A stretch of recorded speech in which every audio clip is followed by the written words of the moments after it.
नमस्कार दोस्तों, power star Pawan Singh के बहुत बड़ा गाना आने वाला है। तो बवाल और धमाल मचाने से पहले चैनल पर नए हो तो वीडियो को दिल से लाइक करके चैनल को सब्सक्राइब करें। पावर स्टार पवन सिंह के न्यू गाने के बारे में बात करते हैं। तो पावर स्टार पवन सिंह के लगातार धमाका होने वाला है। बवाल बवाल का गाना आने वाला है, तो एक और गाना बवाल का आने वाला है, तो उसी के बारे में बात करते हैं। जी हाँ मेरे दोस्तों, पावर स्टार पवन सिंह के एक न्यू बवाल और धमाल गाना आने वाला है। गाना को लिखे हैं रोशन सिंह विश्वास और म्यूजिक दिए हैं प्रियांशु सिंह। गाना आने वाला है VRL के यूट्यूब चैनल से और वीडियो गाना में नजर आने वाले हैं पावर स्टार पवन सिंह और कोमल सिंह। और गाना को गाए हैं पावर स्टार पवन सिंह और शिवानी सिंह।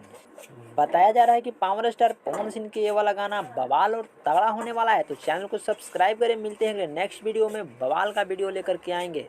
तो अभी गाना का नाम नहीं बताया गया है, गाना के नाम जैसे ही पोस्टर आएगा बता देंगे। तो चैनल को सब्सक्राइब कर लीजिए।